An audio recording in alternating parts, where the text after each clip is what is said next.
Bismillahirrohmanirrohim. Assalamualaikum warahmatullahi wabarakatuh. Perkenalkan, nama saya Siti Miftahul Jannah dengan NIM 50900 dari jurusan Kesejahteraan Sosial, Fakultas Dakwah dan Komunikasi, Universitas Islam Negeri Alauddin Makassar, dengan mata kuliah Psikologi Sosial bagi Kesejahteraan Sosial oleh dosen Dr. Usman Noer, SAG, MAG. Nah, di sini saya akan menjelaskan materi yaitu teori-teori ketertarikan sosial. Di sini kita ketahui bahwa apa itu ketertarikan sosial.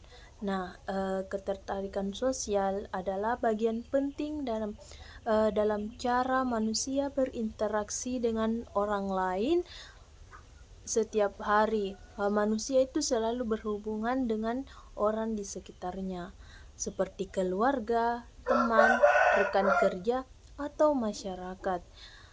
Interaksi ini seringkali dilatari oleh perasaan suka, simpati, atau ketertarikan terhadap seseorang.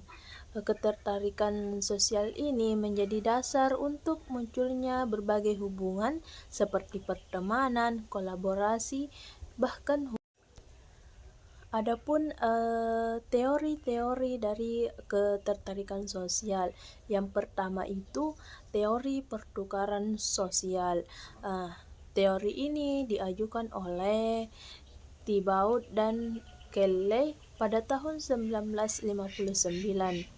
Nah, kemudian diperluas oleh Homans pada 1961 dan Blau pada 1964.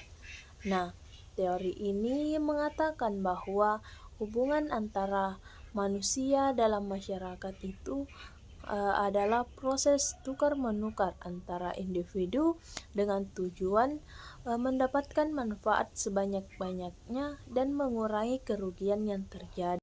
Teori yang kedua yaitu model penguatan afeksi. Nah, menurut teori ini, ketertarikan itu tidak hanya muncul karena orang lain secara langsung memberikan penghargaan, tetapi juga karena kehadiran orang tersebut sering bertepatan dengan situasi yang menyenangkan. Nah, dengan kata lain, afeksi positif yang dirasakan seseorang dapat memperkuat ketertarikan terhadap individu yang hadir dalam konteks tersebut. Nah, contohnya, jika seseorang sering merasa bahagia ketika bersama temannya karena mereka sering tertawa atau berbagi cerita lucu, maka rasa suka terhadap teman tersebut akan mengingat. Kemudian teori yang ketiga yaitu teori kesamaan. Nah, teori ini menyatakan bahwa semakin besar kebersamaan antara dua individu, semakin besar pula ketertarikan yang timbul. Nah, kesamaan yang dimaksud bisa berupa nilai, sikap, minat, latar belakang, tingkat pendidikan, bahkan daya tarik fisik. Kemudian teori yang keempat yaitu teori pendekatan evolusi.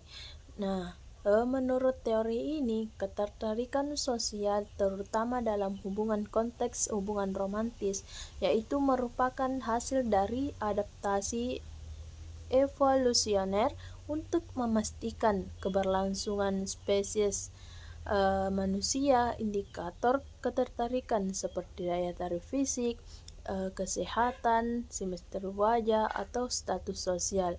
Nah, ini dianggap sebagai sinyal biologis yang menunjukkan potensi reproduksi dan kemampuan bertahan hidup. Misalkan, laki-laki itu cenderung tertarik pada perempuan dengan ciri kesuburan tinggi, proporsi tubuh seimbang, wajah simetris. Sedangkan perempuan lebih tertarik pada laki-laki dengan status sosial tinggi dan kemampuan melindungi. Kemudian teori yang kelima yaitu teori perluasan diri. Teori ini dikembangkan oleh Arthur dan Elaine Aron pada tahun 1986.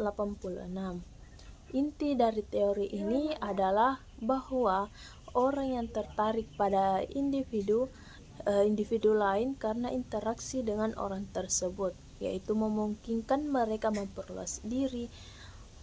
Nah, dalam hubungan sosial, seseorang berupaya memperluas identitas dan pengalaman pribadinya dengan menyerap aspek positif dari orang lain. Nah, ketertarikan ini muncul karena orang lain dapat menjadi sumber pengalaman baru, pengetahuan atau kemampuan yang memperkaya diri seseorang. Kemudian yang keenam yaitu teori nilai hasil yang diprediksi. Nah, dalam teori ini menjelaskan bahwa dalam interaksi awal seseorang akan mengevaluasi apakah hubungan dengan orang lain ini berpotensi memberikan hasil positif atau negatif di masa depan. Nah, jika diprediksi hasilnya positif, maka individu akan melanjutkan komunikasi dan ketertarikan meningkat. Sebaliknya, jika diperkirakan hasilnya negatif, hubungan akan dihentikan. Nah, kemudian yang terakhir yaitu teori keadilan dalam hubungan, di mana dikembangkan oleh Adam pada tahun 1965 dan diaplikasikan oleh Whitaker et al. 1978. Nah, dalam konteks hubungan sosial dan romantis, teori ini berfokus pada prinsip keadilan atau equity. Nah, menurut teori ini, individu akan merasa puas dan tertarik pada hubungan di mana rasio antara input seperti usaha, perhatian, waktu, dan output yaitu balasan, cinta, dukungan dirasakan seimbang bagi kedua belah pihak. Nah, itulah tadi presentasi individu saya. Kurang dan lebihnya mohon maafkan. Assalamualaikum warahmatullahi wabarakatuh.